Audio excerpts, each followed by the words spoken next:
Thank you, Kelly. So let me start with what your reaction to the jobs report this morning is, and what it tells us about whether efforts like yours are warranted. Well, Kelly, I think I was pleasantly surprised, as I think the market was, and I think most policymakers were. We didn't expect this. I'm not going to take one jobs report and say the crisis is over by any means, and I remind all our viewers that we're still at 3 points higher unemployment than the peak of the Great Recession. And unfortunately, unemployment numbers for our minority communities, particularly African American, Latino, even edged higher in May. So I would argue there ought to be four things that we should be focused on. I don't think there's any political support for a payroll tax cut. You got to have payrolls to have that kind of tax cut, Democrat or Republican. So let's go through the four things quickly that I would suggest. One, the Paycheck Security Act. It is direct government assistance to those people who have lost their jobs, reconnects you with the employer. There's a more conservative version that Josh Hawley's offered. This models itself after the European model. We've had economists on the left and right say this be a better support mechanism. And by reconnecting furloughed workers with their employers during this period, you reconnect them to health care that has a benefit as well. And using the employee retention tax credit, you can dial it based upon the need. I would put that as number one. Real quickly, Senator, on that, but just before you move on, I just want to understand how that works, because I was going to ask you about this. So when I see $90,000 if you've laid someone off, I think that's an incentive to lay people off. Why wouldn't that be true, or how do you say that it better aligns those incentives? Well, Kelly, we're talking about people that have already been laid off, so we're not gaming the system.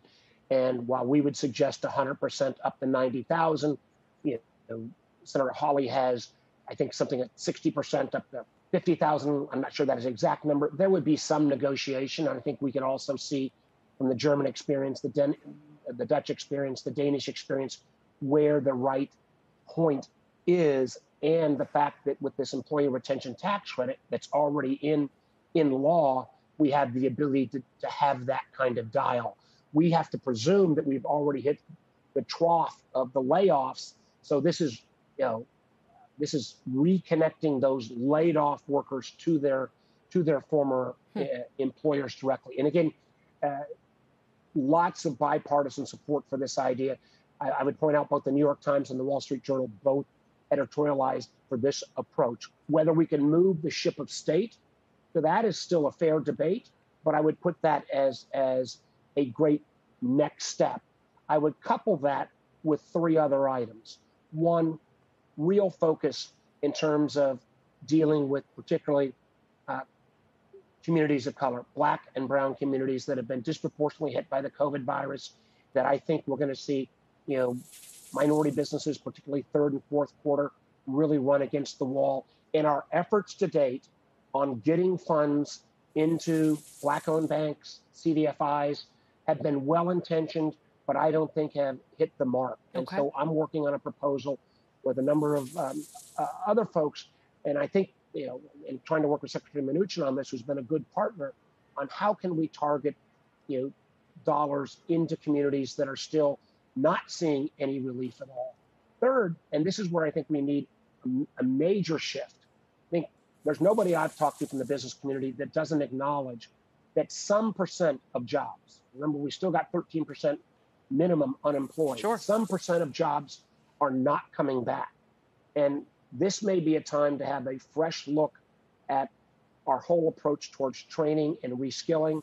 I've had a proposal for some time that would say, let's go ahead and treat tax accounting and reporting wise investment in human capital the same way we treat investment in research and development. That could be as transformative as any single policy change. And we've got to recognize that the jobs are not going to come back, have to be replaced. Okay. And we've got to reskill people. And finally, knowing we've only got a short period of time, we've still seen 1 million job losses in state and local government. And if there's anything we should learn from the 2008 recovery, state and local government were laggards for years afterwards. And it's just been crazy that we've given small business relief for revenue loss, airlines relief for revenue loss, but we've said to state and local governments, we're not going to allow you to use any of these dollars for revenue loss. So that makes no sense at all on any economic or fairness basis.